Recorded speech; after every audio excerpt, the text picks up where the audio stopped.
Estamos de volta com Frente a Frente, que hoje recebe o economista, professor Edmilson Veras. E o nosso tema, a nossa pauta é justamente uma avaliação da política econômica no Brasil pós-delação dos irmãos Batista, donos da JBS, que está causando insegurança no mercado, né, nos investidores, sejam eles internos ou internacionais, como também insegurança, não é, professor, para empresários nacionais e trabalhadores, não é?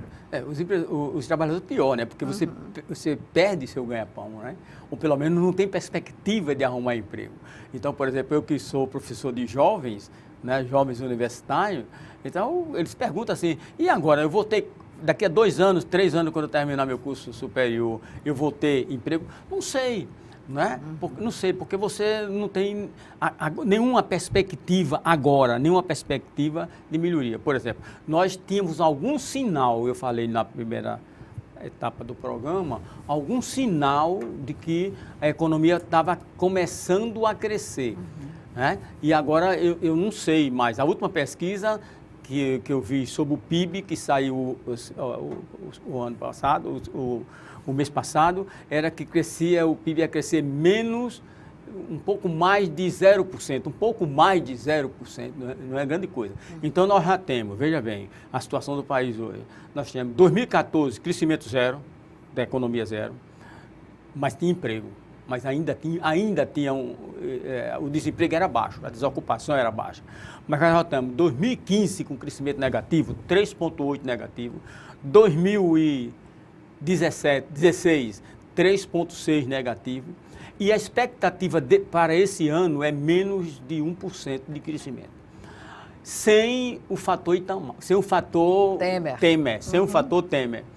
Né? Sem o fator Temer. Com o fator Temer, né, eu não sei se você vai voltar a ter crescimento negativo, porque criou-se uma instabilidade geral. Ou uma né? estagnação, melhor dizendo. Né? Então você não sabe. Historicamente, você pode ver o seguinte, se você não tiver, por exemplo, vamos admitir, o atual presidente, ele desse uma resposta convincente para a sociedade.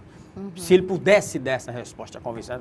Que é impossível dentro desse quadro, não é? Pois é, pela entrevista que ele já deu, não foi nada convincente, né? Ele realmente recebeu esse empresário, ele realmente disse coisas que não deveria dizer a esse empresário. Pode questionar até se houve edição ou não houve edição, mas a questão é ter recebido esse empresário e dar um grau de intimidade para uma conversa que não é nada republicana. Né? Eu acho que o pior desse fato, né, foi ele ter recebido. Fora de agenda, de Planalto. Receber empresário, ele é um grande empresário. Então, você pega a relação das principais empresas brasileiras, né? A empresa desse grupo, ela orbita em torno fora as financeiras, como Petrobras, é uma empresa grande. É uma multinacional. É uma multinacional que vende para o mundo, ela vende para o mundo. Então, receber um empresário desse, não vejo maiores problemas, como receber o presidente de uma montadora, da Volkswagen, etc, etc. Não vejo nenhum problema. O problema que aconteceu foi o seguinte, o que foi tratado, porque como é que os empresários abordam o presidente da República, historicamente? Repare como ele aborda por redução de impostos, né? Alíquotas. Aborda para perdoar imposto, entendeu? Mas não entra no campo político. O perdão de dívida. O perdão de dívida, mas não entra no campo político. O problema foi ele agora, eles entraram no campo político, né? Entrar no campo político. Porque elegeram muita gente. Né? E esse é um aspecto. E o outro aspecto foi o horário. Né? Ele podia ter... Esse pessoal que eu falei dessas empresas... Perguntando se entrou pela garagem, com o nome modificado, não é? Um codinome. Pois é. Ele entra na... A intimidade da casa. Aí o presidente assume, o governador do estado, né? O governador de São Paulo recebe os empresários. É natural. É natural que receba os empresários. No mundo todo é assim, no mundo todo. Agora, o problema é o horário e o teor que foi tratado. Que foi tratado. Porque alguns jornalistas, inclusive, dizem assim, porque quando ele percebesse que... Não interviu, né? Não comunicou ao Ministério Público Federal, à Procuradoria-Geral da República. Quando ele percebeu, então suspende. Quando ele viu, nessa entrevista agora você já percebeu o meu ponto de vista. Você já percebeu o meu ponto de vista. Então, quando ele percebeu aquele vinha... A intenção, ele suspendia... Que foi explícita. Suspendia. Meu amigo, você agora, eu não posso continuar conversando com você mais, porque você está tratando coisas que vai de encontro aos meus princípios, etc, etc. Professor, agora falemos sobre as consequências, né, dessa estagnação, dessa incerteza econômica para estados e municípios. Com relação às reformas, da Previdência, por exemplo, estados e municípios estão livres, caberão a eles trabalhar essa equação das suas previdências, tanto no âmbito municipal quanto dos estados. Mas, em relação à dívida que os estados têm, já houve uma medida do governo Temer agora para dar um fôlego, mas ainda assim Alagoas não conseguiu reverter, né, nos últimos anos o seu histórico de baixos níveis de indicadores sociais. No caso, a gente pegando o parâmetro para Alagoas, né, o que se vislumbra daqui para frente? Dificuldades para o governo do estado também? Também. Olha, veja bem, isso qualquer economia do mundo, o importante é o PIB crescer. Não é? O que é o PIB? Só repetindo, né?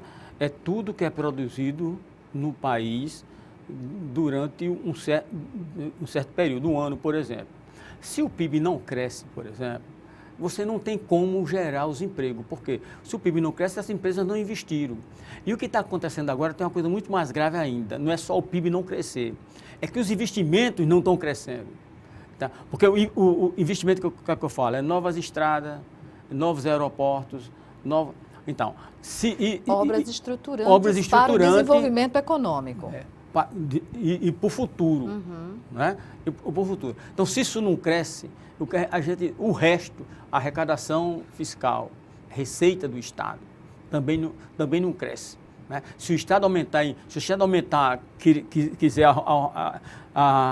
aumentar os impostos, as pessoas não vão pagar, os empresários não vão pagar, vão sonegar os impostos. O que é terrível, não é? O que é terrível. Então, veja bem, a única saída é que você tenha uma pessoa confiável na Presidência da República e que faça com que tenha política econômica consistente, que os empresários voltem a investir e ele próprio também volte a investir. Na ausência disso, a gente vai caminhar, infelizmente, eu não posso ser otimista. Né? Tem que ser realista. Tem que ser realista. Nós vamos caminhar para uma taxa de desemprego, uma situação muito parecida. Nós temos um exemplo no mundo, é o caso da Grécia. Né? Nós temos o caso da Grécia. Mas como é que a quinta economia do mundo, como chegou a ser o Brasil, pode ser levada a essa quase uma bancarrota, né? Pode. A economia é uma coisa engraçada isso. Você pode chegar a isso. Da mesma forma que você pode ter um país que cresça, né? Que cresça de forma sustentável, né? Você pode ter um país, né? E o Brasil é candidato a ser esse país, né? Que não deu certo, fragilidade da sua base. Que não deu certo. Então você tem países como a Coreia do Sul, que quando você termina a Primeira Guerra Mundial, Segunda Guerra Mundial, depois você tem a Guerra da Coreia, né? Só para você ter uma ideia, o povo da Coreia do Sul foi tão massacrado que as mulheres foram violentadas pelos japoneses e etc, etc. A renda per capita, a renda por pessoa desse país era muito inferior à do Brasil e hoje é um país do primeiro mundo. né? Então, deu certo. O Brasil... Mas por que deu certo? O investimento foi em áreas estruturantes, em educação, em tecnologia, tudo isso fez a diferença, não é, professor? Isso. E quando você fala em educação, eu quero voltar quando você começou esse terceiro bloco. Não é? Você falou os indicadores sociais. Nós temos os indicadores sociais, os piores que tem. E aí eu quero juntar esse pior indicador, que no caso é a educação, com a necessidade de ter pessoas educadas, qualificadas para você deslanchar o desenvolvimento. Eu juntar as duas coisas. Então você pega, por exemplo, tem uma estatística do Ministério da Educação, tem uma pesquisa do Ministério da Educação chamada IDEB, o Índice de Desenvolvimento do Ensino Básico. Ele avalia o ensino de primeiro, Fundamental 1, Fundamental 2 e ensino médio. Se você pegar esses indicadores, nós temos um dos piores indicadores do Brasil.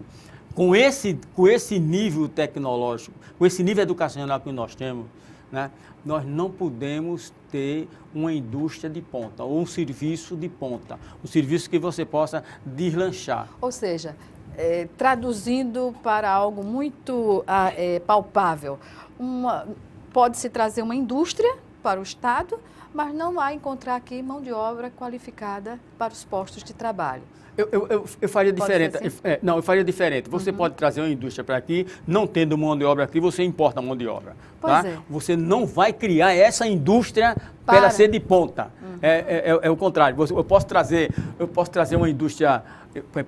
Nós fizemos aqui a Embraer. A Embraer é a terceira, agora eu não sei mais, mas é a terceira, quarta indústria aeronáutica do mundo. Né? Mas parte dos seus engenheiros vieram de fora.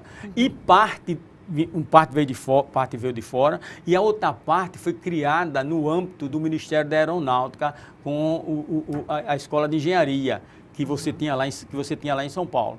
O diabo é que você tem, por exemplo, as nossas escolas, de uma maneira generalizada, são ruins. E só para encerrar, se você quiser fazer, infelizmente, uma revolução educacional, sabe o que é que falta? Professor. Professor, nós temos 1 minuto que eu vou credenciá-lo, no caso, a fazer as suas considerações. E pode incluir até esse raciocínio da falta de professores.